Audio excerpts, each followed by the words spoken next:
Durante muchos años, el símbolo de la aviación fueron los enormes gigantes de 2 pisos, pero la verdadera revolución hoy en día está ocurriendo en completo silencio. El Airbus A321, que comenzó su camino como el patito feo y una simple versión alargada de un avión convencional de fuselaje estrecho, se ha convertido repentinamente en el avión comercial más vendido de la historia. Este asesino silencioso de la competencia está destrozando cruelmente los modelos de negocio tradicionales de las aerolíneas globales y enviando sin piedad a la jubilación a modelos legendarios del pasado.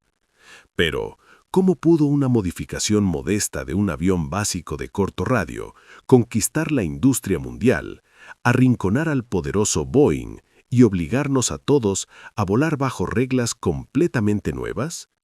En este video, analizaremos en detalle el colapso histórico del antiguo sistema de transporte aéreo, estudiaremos el ingenioso hackeo técnico del mercado por parte de los ingenieros europeos y descubriremos cómo este avión único está borrando para siempre la frontera entre las aerolíneas de bajo costo y la aviación transatlántica premium. Recuerda un vuelo intercontinental estándar. Lo más probable es que tengas que hacer una agotadora escala en un aeropuerto enorme. ¿Alguna vez te has preguntado por qué la aviación nos ha obligado a volar así durante décadas?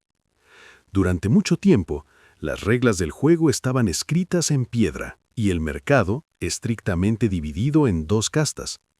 Este es el modelo clásico de hub y radios, centro y radios. Explicar su estructura es más fácil con el ejemplo de una rueda de bicicleta común. Para ir del extremo de un radio al otro, inevitablemente tienes que pasar por el centro. En aviación, ese centro son los gigantescos hubs, hormigueros humanos como el Heathrow de Londres, el aeropuerto de Frankfurt o el JFK de Nueva York. Los aviones se diseñaron estrictamente para este sistema. La primera casta, los enormes gigantes de fuselaje ancho, como el Boeing 747 o el 777. Son los cruceros voladores. Su misión es recoger a cientos de personas en un hub y transportarlos pesadamente a través del océano hasta otro. La segunda casta, los pequeños caballos de batalla de fuselaje estrecho, Boeing 737 y Airbus A320. Te recogían en el hub gigante y te dispersaban a ciudades más pequeñas como si fueran furgonetas voladoras. ¿Suena como un mecanismo de relojería perfecto? Pues no lo es tanto. Hazte esta pregunta. ¿Qué pasa si vives en Edimburgo y quieres volar a Boston? ¿Por qué tendrías que gastar nervios, tiempo y dinero extra en hacer escala en Londres? Es aquí donde el sistema perfecto empezaba a crujir por todas partes. Las aerolíneas veían cómo millones de dólares se les escapaban de las manos debido a la creciente demanda de vuelos directos entre ciudades no tan grandes. ¿Enviar un enorme Boeing 777 para eso? Eso es suicidio financiero puro.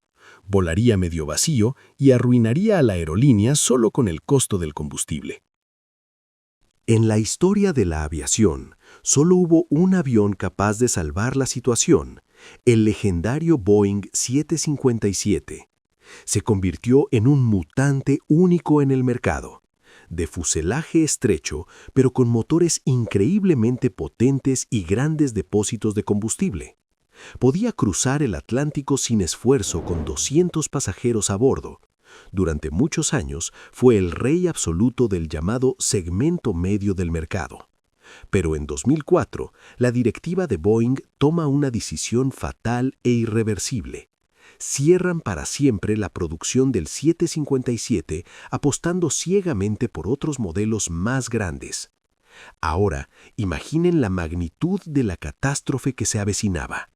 Pasaron los años. Los viejos Boeing 757 se desgastaban inexorablemente y terminaban en el desguace. Las aerolíneas se dieron cuenta con horror. Ya no tenían con qué volar en las rentables rutas de medio radio. En el mismísimo centro de la aviación comercial mundial se había formado un agujero negro gigantesco que succionaba sin piedad los beneficios potenciales de las compañías. El mundo de la aviación contuvo la respiración, expectante. Las aerolíneas suplicaban literalmente a los fabricantes que crearan un nuevo avión para ese nicho vacío. Y mientras los ingenieros de Boeing permanecían en sus oficinas intentando concebir un concepto desde cero y perdiendo tiempo precioso, sus principales competidores europeos ya estaban preparando los planos para el robo perfecto del mercado. Ponte en el lugar del director ejecutivo de una gran aerolínea. Tienes una gallina de huevos de oro, rutas transatlánticas exclusivas entre ciudades secundarias que generan ingresos estables. Pero hay un problema. Tu gallina está envejeciendo a pasos agigantados y el veterinario solo puede encogerse de hombros con cara de culpable. Exactamente en este punto muerto se encontraron los jefes de las aerolíneas mundiales a mediados de la década de 2010. El legendario Boeing 757, que mencionamos antes, empezó a fallar de forma masiva. Este avión era el equivalente aeronáutico de una camioneta pick-up con motor de auto deportivo.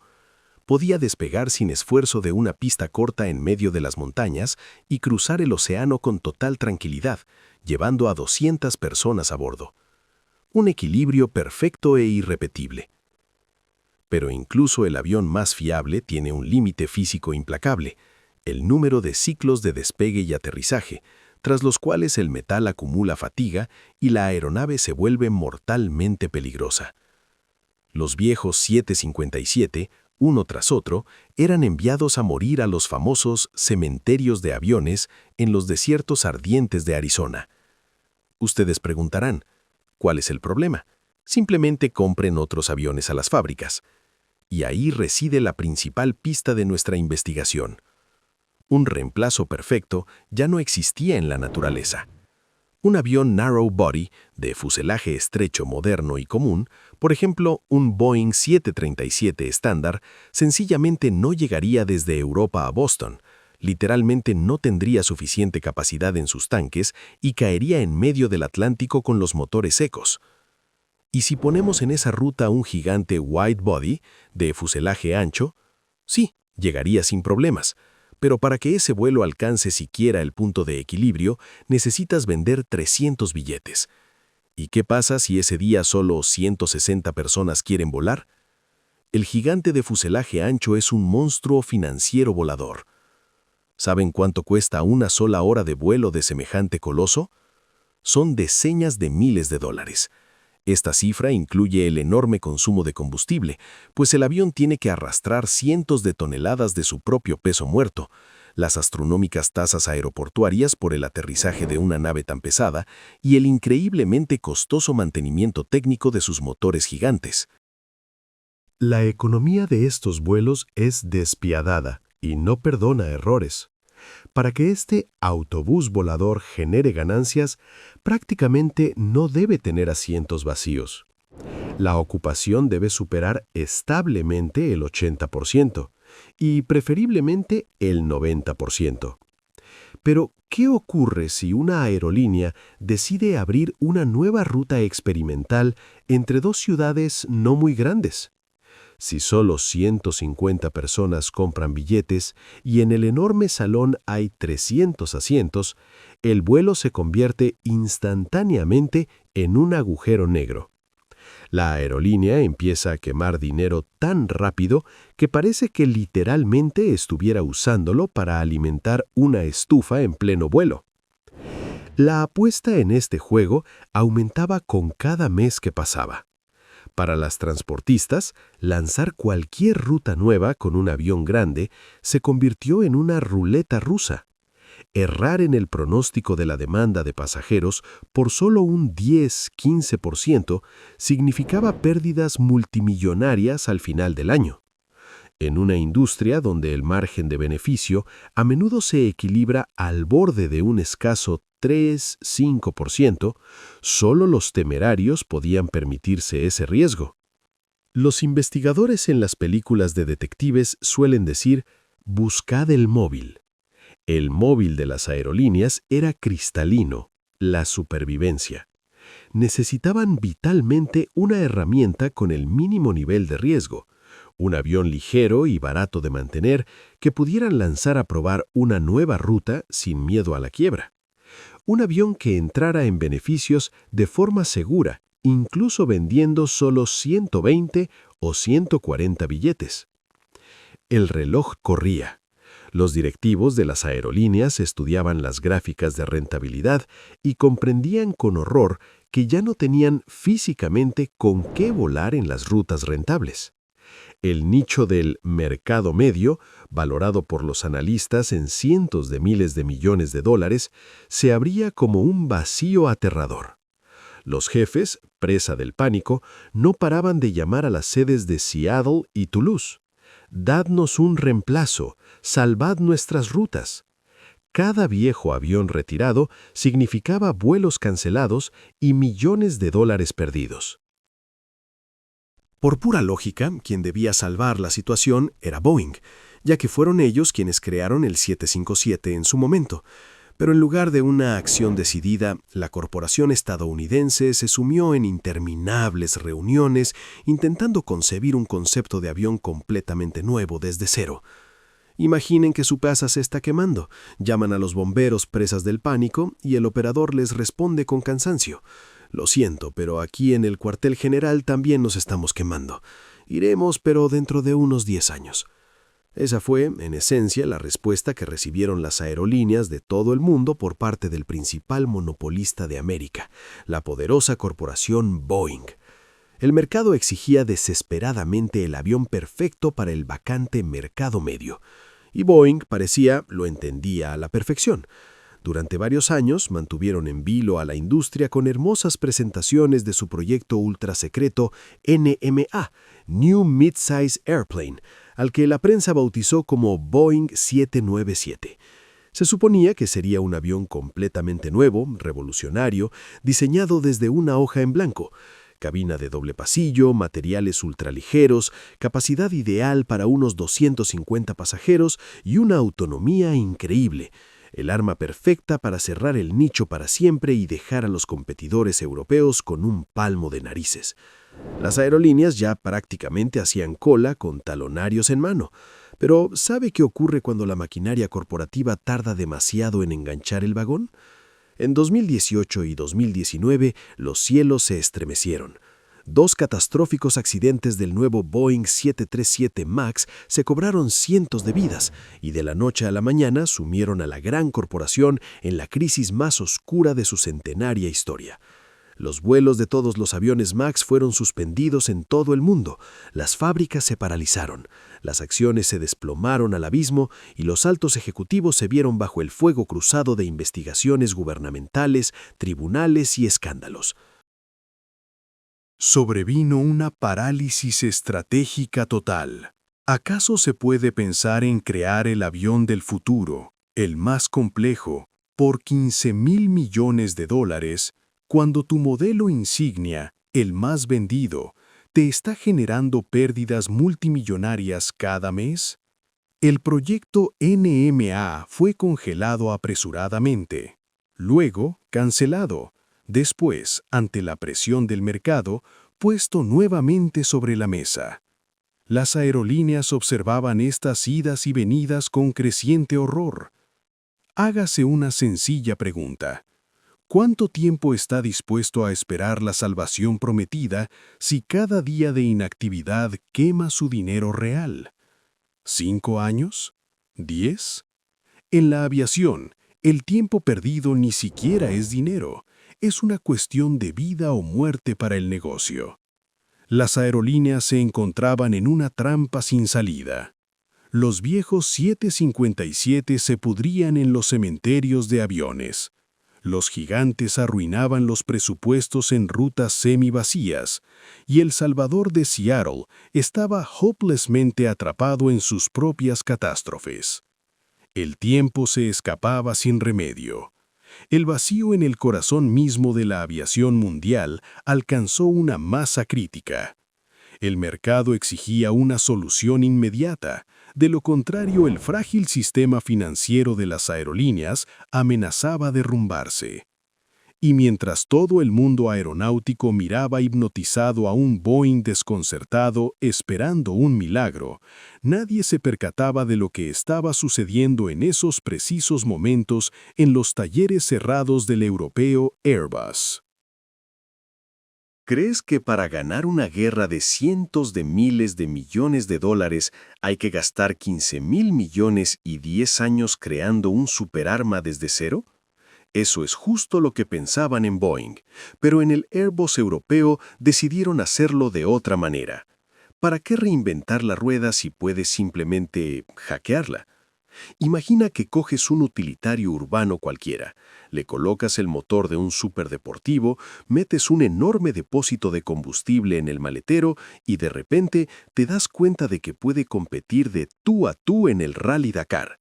Suena a un código de truco injusto en un videojuego, ¿verdad? Pues ese mismo truco elegante es el que llevaron a cabo los ingenieros europeos con su viejo y discreto Airbus A321, una versión alargada del conocido avión de corto y medio radio, el A320. Mientras los americanos, presas del pánico, dibujaban futuristas conceptos de un nuevo avión, Airbus llevó a cabo una diversión genial en su audacia. No construyeron nada desde cero, tomaron el fuselaje ya listo del A321 y le acoplaron los motores más nuevos y fantásticamente eficientes, naciendo así el famoso sufijo NEO. Luego reforzaron el tren de aterrizaje y modificaron ligeramente la configuración de las puertas para meter más asientos. Pero el toque principal, verdaderamente diabólico, se escondía en el vientre del aparato. Los ingenieros instalaron depósitos de combustible adicionales directamente en la bodega de equipaje. Este desarrollo costó 4 perras, para lo que son los estándares de la aviación, y llevó muy poco tiempo, pero el resultado fue verdaderamente devastador. Así nacieron dos monstruos absolutos, el A321LR, Long Range, y el de ultra largo alcance A321XLR, Extra Long Range. Las apuestas se elevaron hasta el cielo.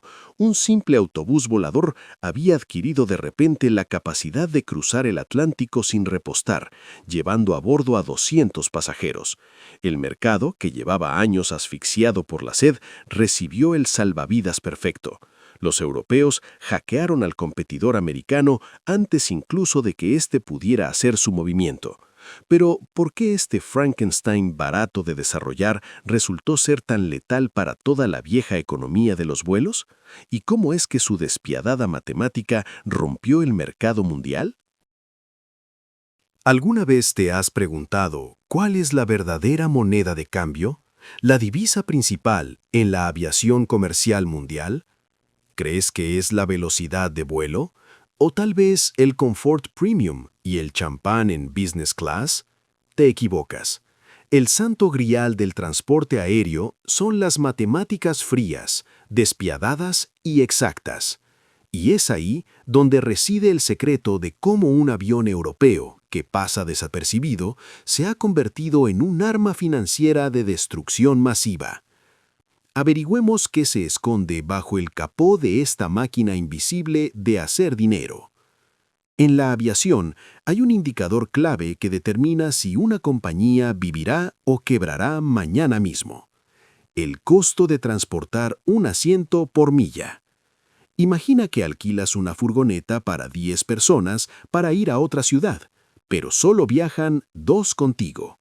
Pagarás la misma gasolina, pero el precio del viaje para cada uno se disparará. Exactamente lo mismo ocurre con los gigantescos aviones de fuselaje ancho. Si no van hasta los topes, generan pérdidas colosales al instante. Ahora, fíjate en las cifras del A321XLR. Este mutante de fuselaje estrecho es capaz de permanecer en el aire hasta 11 horas sin repostar. Puede volar de Roma a Nueva York o de Londres a Miami con la misma facilidad que si fuera un vuelo de corto recorrido. Pero su principal truco es otro: quema un 30% menos de costoso combustible por pasajero en comparación con los aviones de la generación anterior. En lugar de tener que vender 300 billetes de un enorme Boeing solo para no perder dinero, la aerolínea solo necesita vender entre 150 y 200 asientos en un A321 XLR. Y el vuelo ya está obteniendo grandes beneficios. El riesgo financiero de abrir nuevas rutas transatlánticas se ha reducido a cero de la noche a la mañana. Pero el genio verdaderamente diabólico de los ingenieros de Airbus se esconde mucho más allá de los depósitos de combustible. ¿Sabes cuál es la partida de gastos más dolorosa para cualquier aerolínea, aparte del queroseno? La gente. Si Boeing hubiera lanzado su nuevo avión, el NMA, las aerolíneas de todo el mundo habrían tenido que gastar miles de millones de dólares. ¿Para qué? Para reciclar a los pilotos desde cero, comprar nuevos y carísimos simuladores, formar a los mecánicos y llenar los almacenes con repuestos únicos. Pero Airbus ha sorteado elegantemente esta trampa mortal. Han utilizado el efecto de la unificación total, la veta de oro oculta de la industria. La cabina del A321 XLR y sus cerebros electrónicos son absolutamente idénticos a los de los modelos A320 convencionales y de corto alcance, de los cuales hay decenas de miles volando en este momento. Es como cambiar de un sedán normal a una ranchera alargada de la misma marca. El volante está en el mismo sitio, los pedales igual, los botones en su lugar.